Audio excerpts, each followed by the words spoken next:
Ladies and gentlemen, welcome aboard. Talk English freely.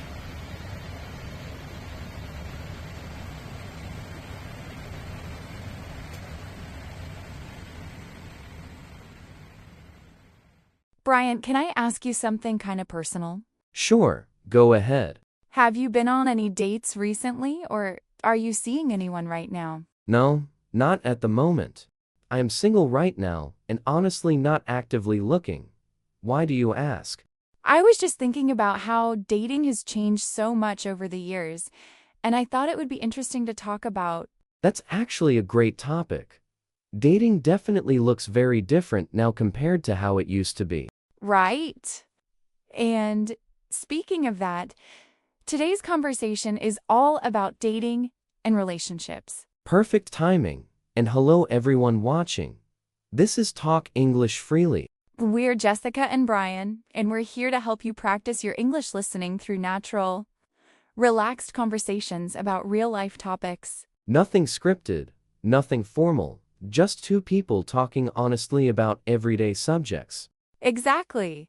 So grab a cup of coffee or tea, get comfortable, and listen to us discuss dating, relationships, and everything in between. And before we dive in, if you enjoy these conversations and they're helping you improve your English, we'd really appreciate it if you could hit that like button. Yes, please. And if you're new here, don't forget to subscribe so you can catch all of our future conversations. All right, let's talk about dating and relationships. Jessica, here's my first question. I'm ready. What do you think makes a good first date? Oh, that's a great question to start with. I think a good first date is one where both people feel comfortable and can actually have a real conversation and get to know each other. It doesn't have to be anything fancy or expensive, just something that creates an opportunity to talk and see if there's a connection. I personally think activities like getting coffee, going for a walk, or having a casual dinner work really well because they're low pressure and allow for natural conversation without too many distractions. That makes sense. So you prefer something simple and conversation-focused rather than something elaborate like a fancy restaurant or an activity where you can't really talk. Exactly. I mean, fancy restaurants can be nice, but for a first date, I think they can sometimes feel too formal or put too much pressure on the situation. You want to be able to relax and be yourself. And it's hard to do that when you're worried about which fork to use or whether you're acting appropriately in a really upscale environment. Plus, if the date doesn't go well, at least you haven't invested a ton of money or time into it. That's a really practical way to think about it. I agree that keeping first dates simple is usually the best approach. What about you, Brian? What do you think makes a good first date? I think, similar to what you said, the most important thing is creating an environment where you can talk and get to know the other person. I also think it helps if the activity is something that both people are interested in or comfortable with. For example, if someone suggests an activity that the other person doesn't enjoy or isn't comfortable with, that can create tension or awkwardness right from the start. So communication beforehand about what kind of date would work for both people is really important. That's a really good point. Communication and consideration for the other person's preferences shows respect and thoughtfulness. Right, and those are qualities that are important in any relationship. So it's good to demonstrate them from the beginning. Absolutely. Okay, here's another question. How do you feel about online dating and dating apps? Do you think they're a good way to meet people, or do you prefer meeting people in person through more traditional means? I think online dating and dating apps have definitely made it easier for people to meet potential partners, especially if they have busy schedules or don't have many opportunities to meet new people in their daily lives. The convenience and accessibility are definitely advantages. However, I do think there are some downsides to online dating as well. For one thing, it can sometimes feel superficial because you're making quick judgments based on photos and short profiles rather than really getting to know someone. And there's also the issue of people misrepresenting themselves online or not being genuine about their intentions. Those are all valid concerns. Online dating definitely has its pros and cons. Right. I think it can be a useful tool, but it shouldn't be the only way people try to meet others. A combination of online and in-person opportunities is probably the best approach. I agree with that balanced perspective. What about you, Jessica? How do you feel about online dating? I have mixed feelings about it, honestly. On one hand, I appreciate that it gives people more options and allows you to connect with people you might never have met otherwise, which is especially helpful if you live in a smaller town or have a specific lifestyle that makes it hard to meet compatible people. On the other hand, I find the whole process of swiping through profiles and trying to present yourself in a few photos and sentences to be pretty exhausting and sometimes discouraging. It can feel like you're shopping for a person rather than actually forming a genuine connection, and that doesn't sit well with me. I can definitely understand that feeling. The process can feel very transactional and impersonal at times. Right. I think online dating can work for some people, but it's not for everyone, and that's okay. Absolutely.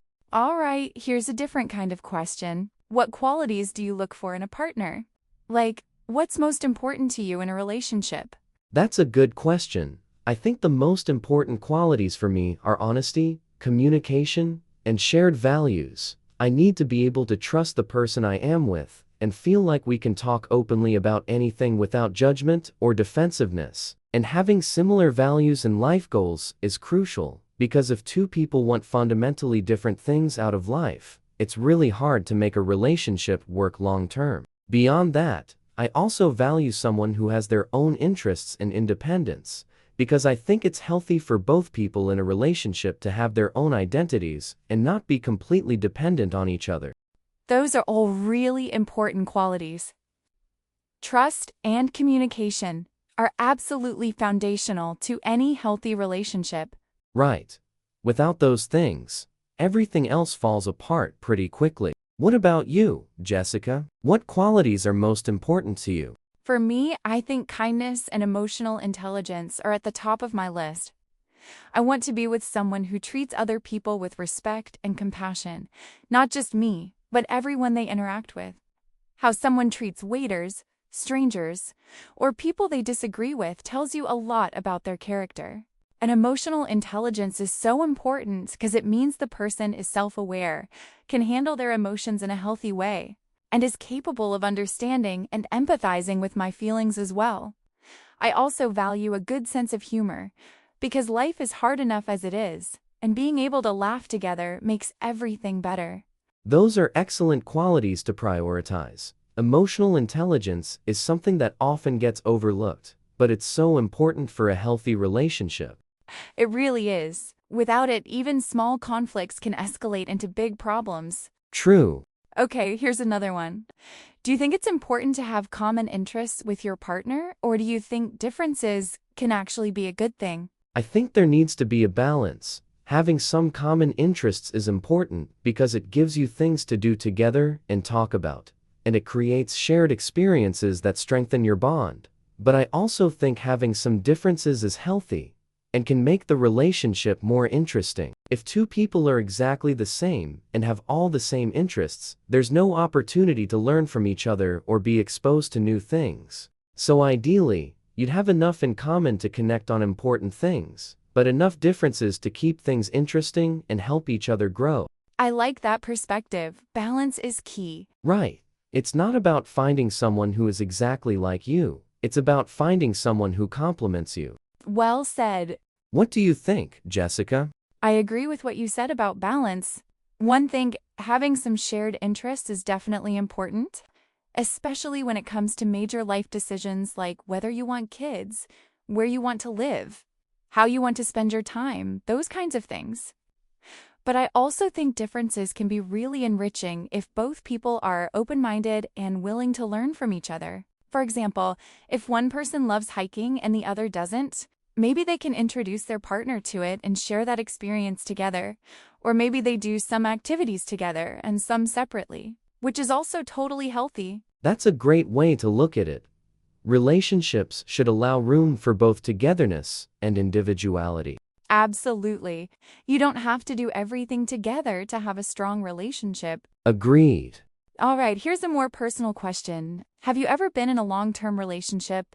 And if so, what did you learn from it? Yes, I've been in a couple of long-term relationships in the past. The biggest thing I learned is that relationships require constant effort and communication. You can't just coast on the initial excitement and attraction. You have to actively work at maintaining the connection and addressing issues as they come up.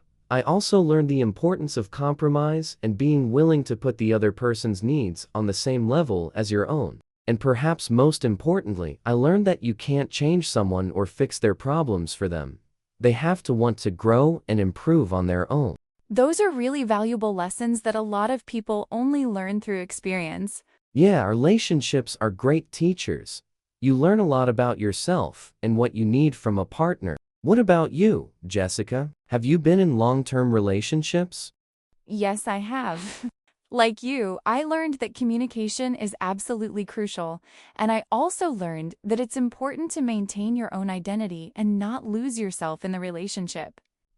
Early on, I made the mistake of making my partner my entire world and neglecting my friendships and personal interests, and that's not healthy for anyone. I also learned that little things matter a lot, like showing appreciation, being thoughtful, and making an effort to keep the romance alive even after the honeymoon phase ends. And I learned that not every relationship is meant to last forever. And that's okay, because each one teaches you something and helps you grow. That's really mature. It takes wisdom to recognize that endings aren't always failures. Sometimes they're just part of the journey. Exactly, not every relationship that ends is a failure. Well said. Okay, here's another question. What's your opinion on marriage? Do you think it's important? Or do you think people can have committed relationships without getting married? I think marriage is a personal choice, and there's no right or wrong answer. For some people, marriage is really important because of their cultural background, religious beliefs, or personal values. For others, marriage isn't necessary to demonstrate commitment, and they're perfectly happy in long-term partnerships without the legal or formal aspect. I think what matters most is that both people in the relationship are on the same page about what they want and that they're committed to each other, regardless of whether there's a marriage certificate involved. I completely agree with that. It's really about what works for the individuals involved. Right. There's no one-size-fits-all approach to relationships. What's your perspective on marriage, Jessica? I have a similar view. I think marriage can be beautiful and meaningful if it's what both people want, but I don't think it's necessary for everyone.